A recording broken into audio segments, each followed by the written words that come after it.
Today I wanted to address 6 viewer questions, and this is all actually from one viewer, but it resonated with me because I get these questions one-off daily.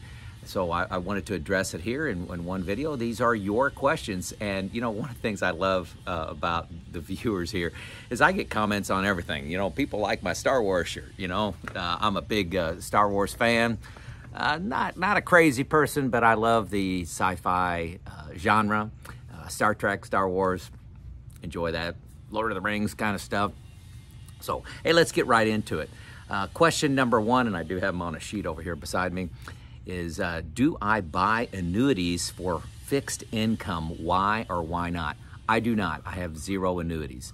Annuities are a great product for the select part of the market that wants, our customers that want steady income. Steady income, you want to remove risk, and who doesn't want to remove risk? But you do that at a cost, okay? I use the bucket strategy. Many of you know that. You know, I have bucket 1 money, 0 to 4 years of expenses. It's in bucket 1, 4 years of expenses, or in bucket 2 in more moderate, kind of balanced funds, really. Bucket 1, I'm sorry, I didn't say, is in out of the market, completely out of the market, and no stocks in there at all, very, very stable. And then bucket 3 is for, you know, 9 years and beyond, I have in bucket 3. So by utilizing the buckets, I don't need the annuity for risk protection. I use the buckets. So for right now, we're in, you know, the market's down 16, 17, 18, 20%, say 20% round numbers right now here in 2022. It's down. My bucket 1, I've got 4 years to ride this thing out. Who knows how long it's going to ride out? Who knows if it'll ever, you know, work itself out? History as a guide says it will, but I can't promise that. You just look at history to see what your probabilities are. So I use the buckets to avoid risk. You pay a lot for annuities to mitigate that risk. A lot of the salesmen try to drive you towards fear. What can happen? Now is a great time for people to be talking about annuities because this is what can happen, but you sacrifice greatly in returns for that risk aversion, but it may be right for you, not right for me. Hopefully that makes sense. Question number 2, how did I fill my buckets 1, 2, 3, and when? Well, I actually did it in reverse order. Bucket 3 is my long-term money. This is my IRA and my 401k when I was working for the company. I started when I was 22 years old. Was putting I started with 6%. My company had a 6% match. I upped that to 9%. I upped that to the max of what I could put in a 401k. And then I actually put money in a deferred compensation account to go past that. So deferred compensation was something I also did not pay taxes on. So I had those 2 accounts, IRA and a deferred compensation account. The deferred probably didn't start till I was 28, 30, something like that. But that account filled first, okay? And then when I got closer to retirement, you know, say 45 years old, I started thinking about, okay, I need to save money to last from, you know, the age I retire, 54, until I decide to, I can have access to my 401k penalty-free, 59.5, or until Social Security. But, you know, what was I going to do to bridge that? And that was bucket 1 that I started funding.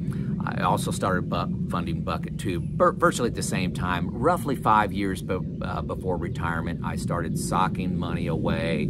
Any bonuses I got, I put in an after-tax brokerage account. Already paid taxes on it, got in a brokerage account. That's bucket 2. Things like balanced funds I was investing in there. So about 5 years before, if I had to do it again, I probably would have done it a little before that to start putting in bucket 1 and 2. Bucket 3, you know, my bucket 3 is pretty big. My bucket 1 and 2 are a little tight, and I had to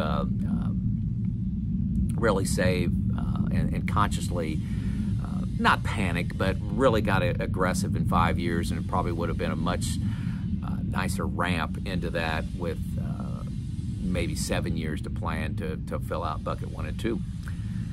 So question number 3, have I always kept 4 years of expenses in bucket 1 even while I was working? No, absolutely not.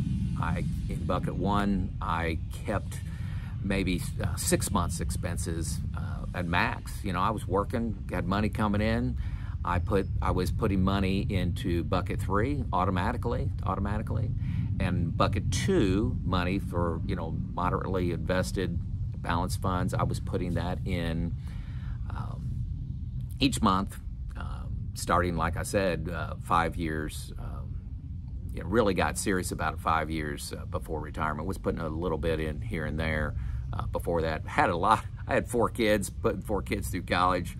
You know, a little hard to save there during that time period. So no, I did not keep 4 years. I did not have this bucket approach really until it didn't even really occur to me to do something until retirement got really, you know, in the, you know, near term, 5 years away. But I was saving like crazy through my IRA and my deferred comp and my 401k.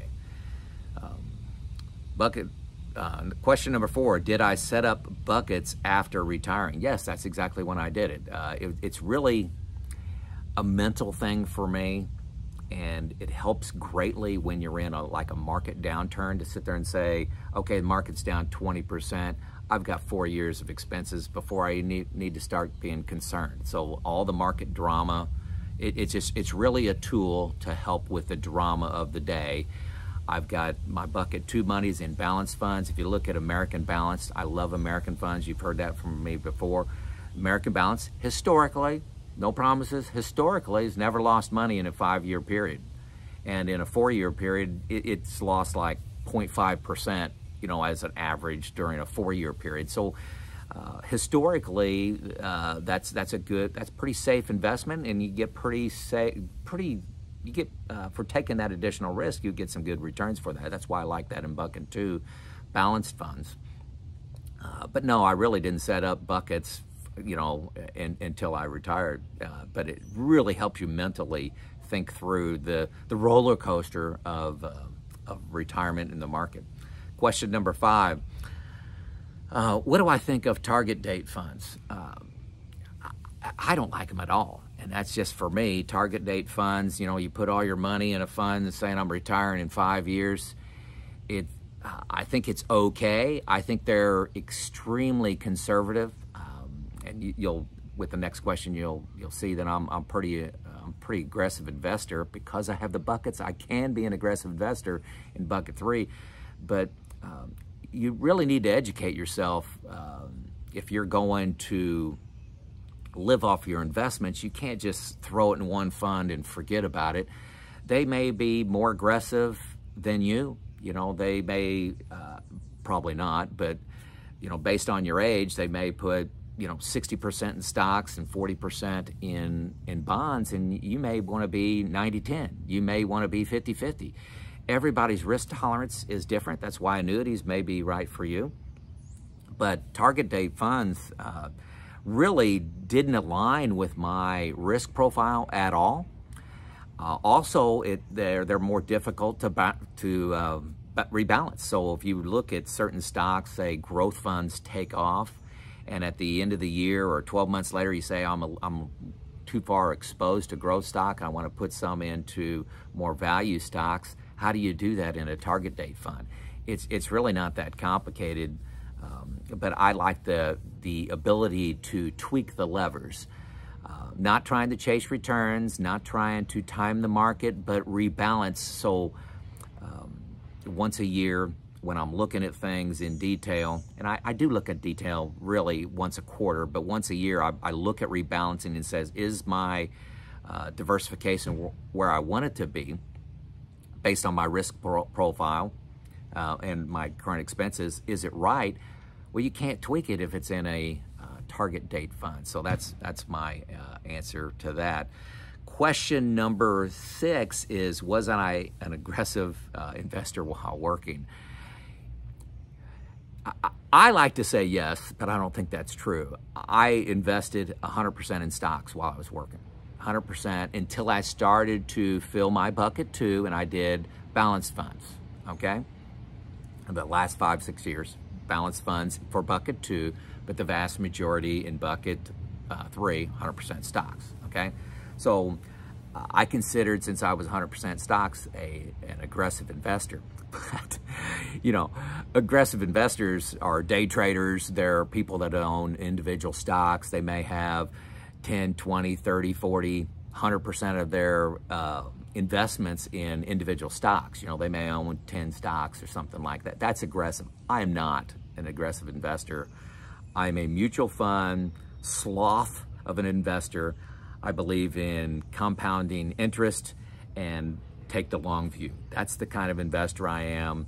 That's how most millionaires are made. It doesn't make an exciting YouTube video around, hey, I got 200% return in 3 months.